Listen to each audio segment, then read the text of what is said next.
Hey guys, how's it going? Now I know I'm a bit late to the party, but I wanted to talk about Gibson's releases of the Gibson and Epiphone ES-345's, the 40th anniversary Back to the Future guitars, which have been highly anticipated, highly pushed by Gibson. Some, pretty decent adverts and press that they've put out regarding this. And I'm going to be honest, I was a bit cynical as soon as those adverts dropped because, we've seen a lot of these special edition guitars, and in my mind, the cynical part of me is like, well, there's no point me even looking because it's going to be stupid amounts of money. And on, I guess, Gibson, the Gibson front, it is. It's money that I can't even consider dropping on a guitar.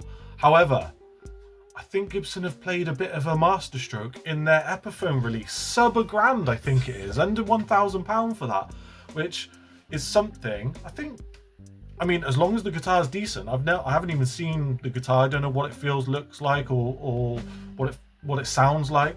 But based on what I have seen, I think that price point is a bit of a stroke of genius and fair play. It's something that other companies, I think, could learn from, particularly Fender. With, I'm just thinking off the top of my head, the John Frusciante Strat that was what, 20 grand, I think it was. I did a couple of videos on it, so have a look if you're interested. But the fact they were just dropping that and that was it, and the majority of people are not going to get their hands on that. I think both the Gibson and Epiphone are limited editions actually, so saying that, I think they're both already sold out. But the fact that people who don't have unlimited disposable income to drop on a guitar could get a version, I think is worthy of noting. Like I say, I've not played these guitars, just looking at it from that customer perspective, thinking that you could potentially get one is pretty awesome.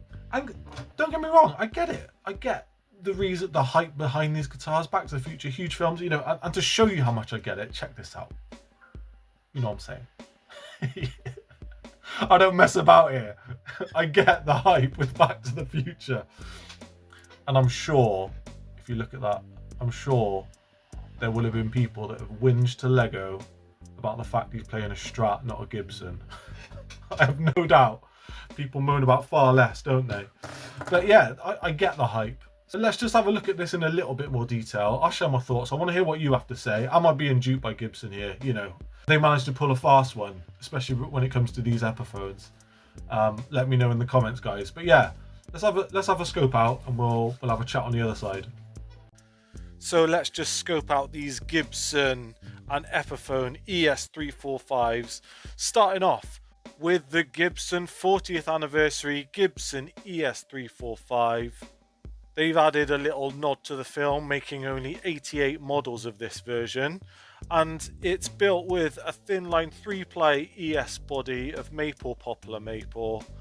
It's got a mahogany neck, 1961 authentic thin D-shaped profile, 22 medium jumbo frets. It's got Gibson custom bucker pickups, and all the specs are on the website. Ultimately though, it's to be fair, it's quality. It looks like an amazing replica, and to top it off, there's some amazing additions that come with the guitar when you buy it. Some great little trinkets that pay homage to the film. So absolutely amazing. If you're a fan of this guitar and that film, it is awesome. The thing that puts me off is the price. £17,449. It is crazy, but this is the world we're in. These big companies do these special editions because they know they're going to make money. People are going to buy it, and they have. It's sold out. So it is what it is from that perspective. And fair play. If you've got the cash and you fancy it, it looks pretty awesome.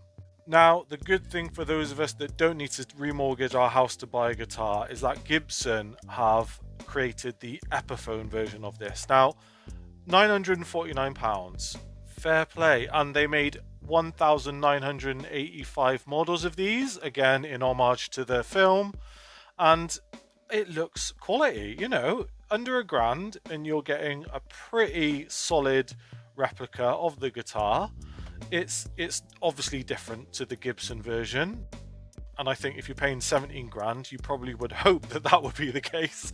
But it's still got some awesome specs, man. So let's check it out. It's a layered maple semi-hollow body with rounded C profile, 22 medium jumbo frets, gold hardware, it's got the Bigsby B70 tailpiece, and it comes with the awesome case as well, so you can tell it's part of this line. And I think fair play Gibson, it's really cool that people can afford a replica version of this guitar. This film, these guitars mean a lot to people. Think how many people were inspired to play guitar because of Back to the Future and probably wanted a guitar like Marty McFly. And it was great that Gibson, yes, they made their special edition, but also created a version that means the general public could get their hands on. Fair play, man. But guys, what do you feel? Am I getting this completely wrong? Let me know, because I'm just seeing it from face value. I've not seen these guitars in the flesh. Let me know your thoughts, guys. But I just think on face value, I think this is a masterstroke by Gibson. So yeah, there you go. There's a little bit more detail if you weren't already aware of the recent releases. Personally, I'm not dropping 17 grand on that guitar, even if I had the cash.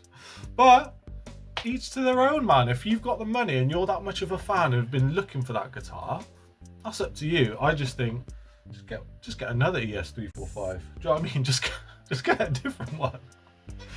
I mean, I know the vintage ones are still silly money, aren't they?